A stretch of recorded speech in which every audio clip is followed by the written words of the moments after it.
கோபி, அ, நீ எப்பவும் மாதிரி இந்த விஷயத்துல விஜய் குடும்பத்துக்கு சப்போர்ட் பண்ணி பேசாத. ஏன்னா இது நம்ம குடும்பத்தோட கௌரவ பிரச்சனை ஆயிடுச்சு. ஆமா கோபி, ஒரு நிமிஷம் நல்லா யோசிச்சு பாரு. அவங்க வீட்டு ஆளுங்க எங்களை மதிக்கிறதே கிடையாது. அதுக்கு காரணம் அவங்க முன்னாடி நீ எங்களை விட்டு கொடுத்து பேசுறதுதான். இந்த தடவை அப்படி பண்ணிடாதப்பா. கோபி, உன் சம்சாரத்தை நாங்க நல்லா பாத்துக்கிறோம்ப்பா. ஏன்னா அவ நம்ம குடும்பத்தோட வாரிசு பெற்றிருக்கா. அவ நம்ம வீட்டு பொண்ணு இல்லையா? அந்த தனா இருக்காளே, அவ இப்ப வேணா நல்லவ மாதிரி பேசலாம். ஆனா பின்னாடி சண்டை சச்சரவு பிரச்சனை ஏதாவது வந்துச்சுன்னு வச்சுக்கோயேன், உன் பொண்டாட்டியை நான் தான் வச்சு பராமரிச்சேன்னு சொல்லி காட்டுவா. ஆமா கோபி, அவளை பத்தி உனக்கு தெரியாது, எங்களுக்கு தான் தெரியும். நீயே பார்த்தல்ல, தனா நம்ம வீட்டுல இருக்கும்போது விஜய்கிட்ட எப்படி சரிக்கு சரி மல்லுக்கு நின்னா. இப்ப என்னமோ பெரிய பாசப்பறவை மாதிரி வேஷம் போடுறா. அவளை நம்பாத கோபி. அவ விஷயத்துல நம்ம கொஞ்சம் ஜாக்கிரதையா தான் இருக்கணும். கோபி, இந்த பாயசம் ஒரு நிமிஷம்.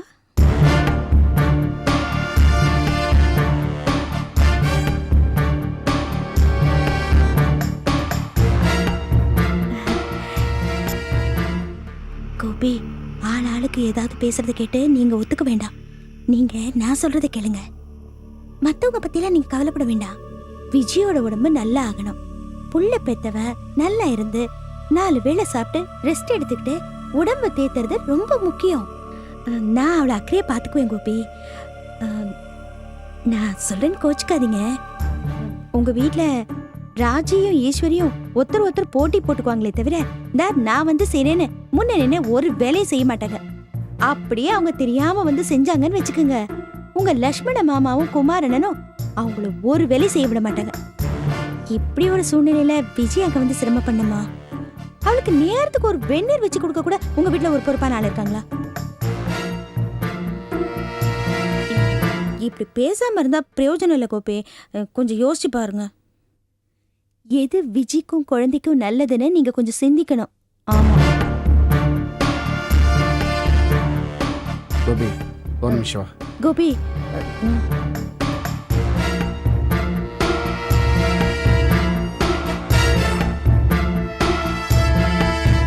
கோபி, உன் நிலைமை எனக்கு நல்லாவே புரியுது. மகாபாரத போர்க்களத்துல பாண்டவர் பக்கம் போறதா கௌரவ பக்கம் போறதான்னு புரியாம தானே கர்ண மகாராஜன். அந்த நிலைமையில தாண்டா நீ இருக்க. டேய், நீ பேசுறது எனக்கே புரியல, இதுல எவனுக்கு எங்க புரிய போகுது? டேய், ஒரு உதாரணத்துக்கு சொன்னேன்டா, நீ வேற. பாரா, அந்த மாதிரி தர்ம சங்கடமான சூழ்நிலை தாண்டா இருக்கான். டேய், உன் சங்கடத்தை நம்ம வீட்டுல வச்சுக்கலாம். இப்ப விஷயத்தை மட்டும் சொல்லி தொலை. இந்த பரா கோபி, இது யார் வீடு? போஸ் வீடு. அது மட்டும் இல்லடா, உன் குழந்தைய நான் பார்க்கணும்னு வச்சுக்க, அடிக்கடி இங்க வந்து அவமானப்பட சொல்றியா? எங்களுக்கு மட்டும் பார்த்துருக்காதா? விஜய் நம்ம வீட்டில் இருந்தாக்கா குழந்தைய நாங்கள் பார்த்துக்கோமுடா. அது மட்டும் இல்லடா, போஸு தனா அவங்க அப்பா எல்லாரும் பார்த்துட்டு போட்டுமே. இன்னொரு விஷயம், விஜய் உன் கண்ணு முன்னாடி இருந்தா அவளை நீ பொண்ணு மாதிரி பார்த்துக்கலாம். ஏ கோபி, நாங்கள் 2 பேரும் இந்த விஷயத்தில் தீர யோசிச்சு தான் முடிவெடுத்திருக்கோம். விஜய் யாரா? நம்ம வீட்டு மகாலட்சுமிடா. நம்ம வீட்டில் இருந்துட்டு போட்டுமே. சொல்றது புரியுதா? என்னங்க, ஒரு நிமிஷம் வாங்க.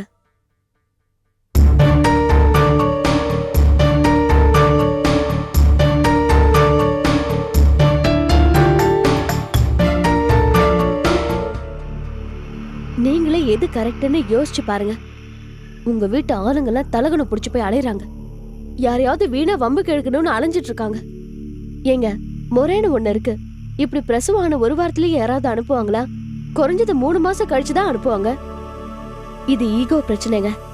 இப்பவே எங்களை வீட்டு கூட்டிட்டு வரேன்னு சொன்னேன்னு வச்சுக்கோங்க, என்ன எங்க அக்காவை ஏன் எங்க குடும்பத்தையே செல்லா காசா ஆக்கிடுவாங்க. இப்ப நீங்க நேரா போய் அவங்க மூஞ்சில அடிச்ச மாதிரி என் பொண்டாட்டி வரமாட்டா இங்கதான் இருப்பான்னு சொல்லுங்க. அப்பதான் அவங்களுக்கு செருப்பால் அடிச்ச மாதிரி இருக்கும். மாப்ள, ஒரு நிமிஷம் இப்படி வாங்க. ஒரு நிமிஷம். மற்றவங்க எல்லாம் உங்ககிட்ட நிறையவே பேசிட்டாங்க. நான் ஒன்று தான் சொல்ல விரும்புகிறேன். இந்த முறை சம்பிரதாயம் இதெல்லாம் நம்மளுடைய நிம்மதி சந்தோஷம் இதுக்காக ஏற்பட்டது. உங்களுக்கு எது நிம்மதி தரும் சந்தோஷம் தரும் இதை யோசிச்சு இதில் நீங்களா ஒரு முடிவெடுங்க.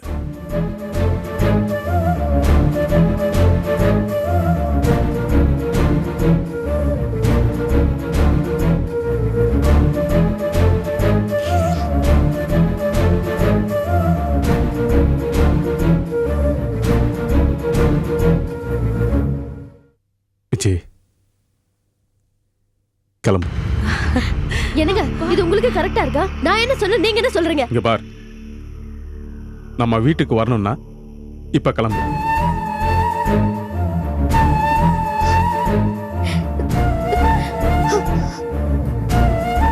சலா, உள்ள போய் பேக் எடுத்துட்டு வா.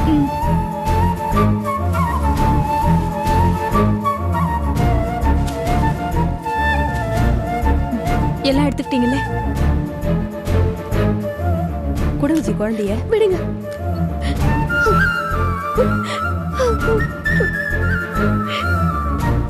போலாமா? அம்மா, போயிட்டு வரேன். மாப்பிள்ள, நீங்க எடுத்த முடிவு தான் சரியான முடிவு. இதுல மற்றவங்க அபிப்பிராயத்துக்கு இடமே இல்லை. உங்க வீட்டில் விஜயை மற்றவங்க கவனிச்சுப்பாங்களா மாட்டாங்களாங்கிற பத்தி எனக்கு கவலையே இல்லை. என் பொண்ணை நீங்க கண்ணும் கருத்துமா கவனிச்சுப்பீங்க, அது எனக்கு தெரியும். நீங்க போயிட்டு வாங்க. வரேன் மாமா, வரேன். நீ வரேன்.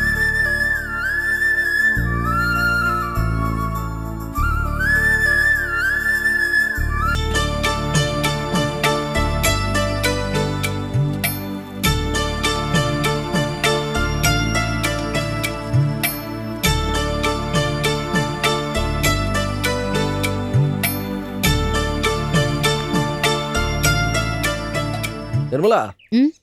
ஒரு 6 மாசத்துக்காவது மளிகை சாமான் வாங்கி போட்டு போலான்னு நினைச்சேன். முறைக்காத. ஒரே ஒரு தடவை மளிகை சாமான் வாங்கி போடுறதுனால உன்னுடைய கொள்கைக்கு எந்த பங்கமும் வந்துடாது. ஆனா அதுக்கே இப்ப சான்ஸ் இல்ல. மளிகை சாமான் வாங்கி போட்டா நாமளே வெளியே தான் உட்காரணும். அண்ணே, வீடு சின்னதா இருக்கே, நீ ஒன்றும் ஃபீல் பண்ண வேண்டியது இல்ல. நீயே சொல்ல மாட்டே. காலையில வேலைக்கு போயிட்டு ராத்திரி வரப்போற. நான் இல்ல சொல்லணும். ம். அம்மா, நம்ம கிழவி வீடோட இந்த வீடு எவ்வளோ பெட்டர். அருமையான காத்து, தண்ணி வசதி, இதெல்லாம் நம்ம சென்னையில அனுபவிக்க முடியுமா? பாத்தியாட செல்வா, இவள தானா தேடிக்கிட்ட வீடு இல்ல, அதனாலதான் குறை சொல்ல மாட்டேங்கிறா. இதுவே நாம பார்த்த வீடா இருந்ததுன்னு வச்சுக்கோ, என்னென்ன குறை சொல்லிருப்பா. ஆமா, உனக்கு பெரிய வீடு தான் வேணும்னா நீ எப்ப வேணா சென்னைக்கு போய்க்கோ. அடேங்கப்பா, கண்டிப்பா நான் போக மாட்டேங்கிற தைரியத்துல தானே நீ பேசுற. பேசு பேசு. சரியா, இந்த தட்டை எடு. செல்வம், இன்னைக்கு வெறும் ரசம் மட்டும் தாப்பா பண்ண. அதுக்கேம்மா அழுத்துக்கிற? நீ வச்ச ரசம் தானம்மா, ருசியா தாம்மா இருக்க போகுது. நீ ஒன்று பண்ணுமா, ரச சாதத்தை அப்படியே உருண்டையா பிசைஞ்சு கையில் ஸ்ட்ரைட்டாக வச்சிரு, சாப்பிட்ருவோம். சரிப்பா.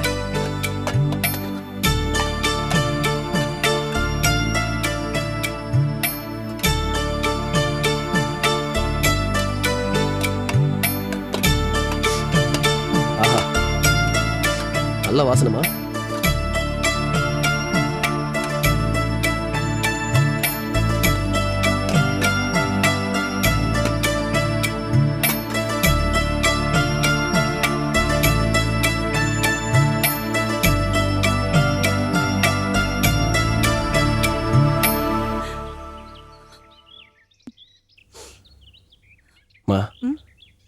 பழைய வீட்டில் இருந்த அந்த நாள்லாம் ஞாபகத்துக்கு வருதுல. நிலா வெளிச்சிருந்தா போதும், கிணத்தை சுற்றி எல்லாரும் உட்காந்துக்குவோம். கிழவி ஏதாவது கதை பேசிக்கிட்டு இருக்கோம். நீ இப்படி சாப்பாடு உருண்டை பிடிச்சி எங்களுக்கெல்லாம் ஊட்டி விடுவ இல்லை? நல்லா இருந்துச்சுமா. ஆமாப்பா, அதுவும் ஒரு காலம். ஏமா எல்லாமே மாறி போச்சு? எதுப்பா மாறி போச்சுங்கிற? நீ இருக்க, நாங்களும் இருக்கோம், நிலாவும் இருக்கு. ஆனா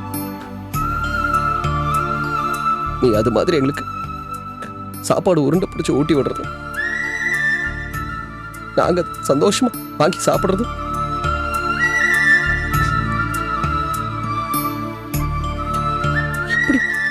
எப்படி நம்ம எல்லாருமே அதை மறந்துட்டோம். எப்ப அந்த சந்தோஷம் இல்ல நம்மளை விட்டு போச்சுமா?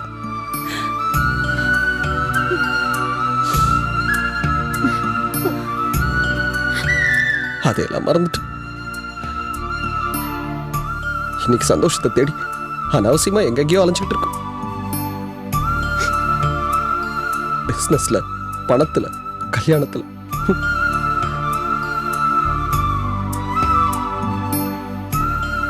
நிர்மலா எதுக்குமா இப்ப இங்க வந்திருக்கா? உங்க 2 பேரையும் இங்க விட்டுட்டு நான் எதுக்குமா மெட்ராஸ் திருப்பி போறேன்? புரியலமா, உண்மையிலேயே எதுவுமே புரியல. அதுதான்ப்பா ஓ இடம். நீ அங்கதான் போகணும். எப்படிமா? முன்னாடிலாம் அம்மா, நிர்மலா, அண்ணன் 3 பேர் இருக்கிறதானேப்பா என் வீடு, ஏன் இடம். இப்ப நீங்க 2 பேரும் இங்க இருக்கீங்க, அண்ணன் மெட்ராஸ்ல இருக்காரு. எதுமா என் வீடு, எது ஏன் இடம்? என்னப்பா பேசுற நீ? ஆமாப்பா, இது என் தங்கச்சி வீடு. மெட்ராஸ்ல இருக்க எங்க அண்ணன் வீடு. அப்ப என் வீடு எதுமா? எதுமா என் வீடு?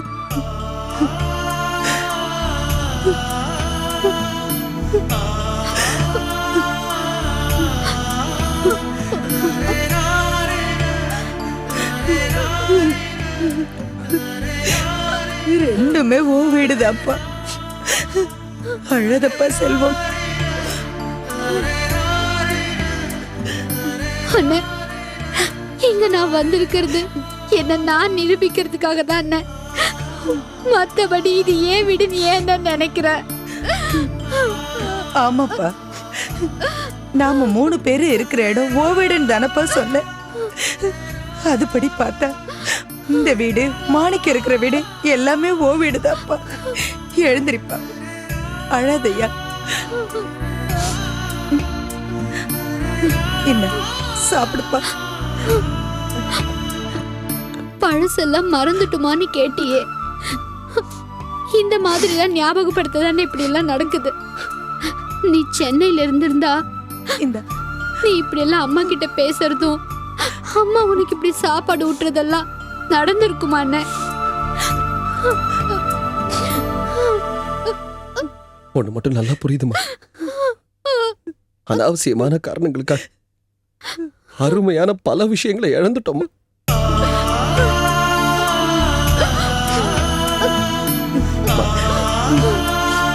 இந்த சாப்பிடு.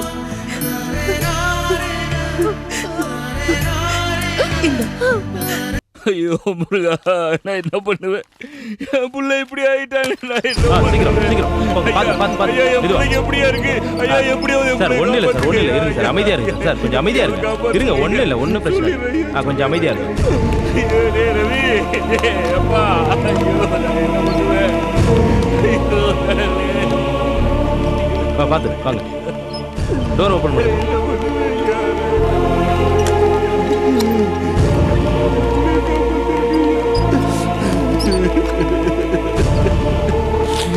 ரவி, ரவி,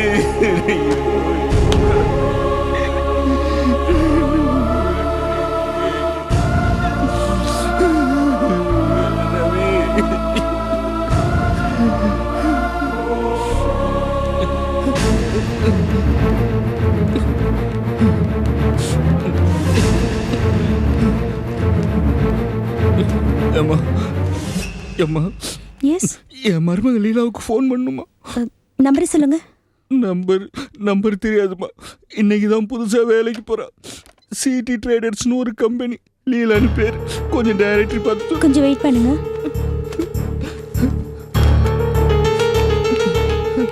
இந்தாங்க, இந்த மருந்தெல்லாம் சீக்கிரமா வாங்கிட்டு மேல ஐசியூக்கு வாங்க. அம்மா, அவங்களுக்கு ஃபோன் பண்ணி நீங்களே சொல்லிடுறீங்களா? என்ன சொல்லணும்? இந்த மாதிரி உங்க வீட்டுக்காரர் ரவிக்கு கரண்ட் சாக்கடிச்சு ஐசியூல அட்மிட் பண்ணிருக்கு. இந்த அட்ரஸ் கொஞ்சம் சொல்லி அவங்க சீக்கிரம் வர சொல்லுங்கம்மா. நான் போய் மருந்து வாங்கிட்டு வந்துடுறேன். சரிங்க, சொல்லிடுறேன்.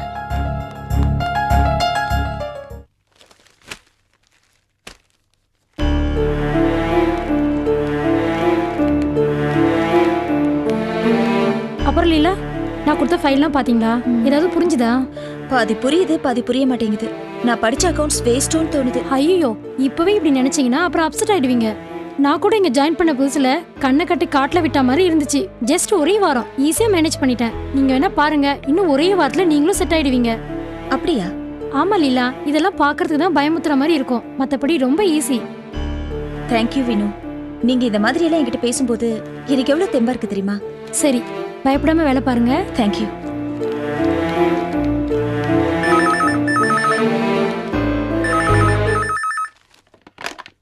ஹலோ, நான் கேஷியர் வெங்கடேசன் பேசுகிறேன்.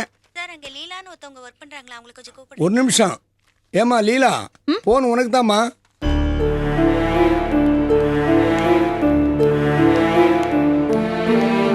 Thank you sir. Hello hello, Mrs லீலாவா? ஆமாம். உங்களுக்கு ஒரு பேட் நியூஸ். உங்கள் ஹஸ்பண்ட் பேர் ரவி தானே? ஆமாம். அவருக்கு கரண்ட் ஷாக் அடிச்சு ரொம்ப ஆபத்தான நிலையில் அரும்பாக்கத்தில் இருக்கிற அரவிந்தராஜ் ஹாஸ்பிட்டலில் அட்மிட் பண்ணியிருக்காங்க. உங்களை உடனே இங்கே கிளம்பி வர சொன்னாங்க. பரவாயில்ல மேடம், எனக்கு இங்கே முக்கியமான வேலை இருக்கு. Anyway thank you.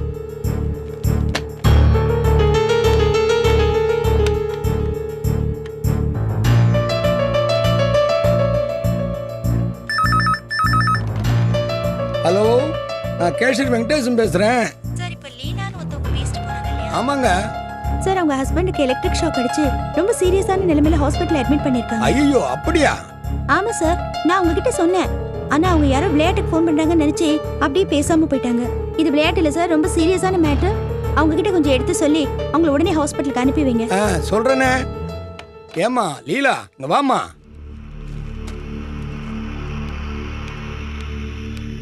ஏமா, உன் ஹஸ்பண்டுக்கு எலக்ட்ரிக் ஷாக் அடிச்சு ஹாஸ்பிட்டல் இருக்கான்னு போன் வருது. நீ இவ்வளவு அசம்பந்தமா இருக்க. அவசரமா புறப்படுமா சீக்கிரம். சார், என்ன யார் வர சொல்றாங்க, ஏன் எதுக்கு வர சொல்றாங்கன்னு எனக்கு நல்லாவே தெரியும். இன்னைக்கு நான் வேலைக்கு சேர்ந்த முதல் நாள். எனக்கு வேலை தான் முக்கியம். நீங்க அந்த போனை பத்தி ஒன்னும் அலட்டிக்காதீங்க சார்.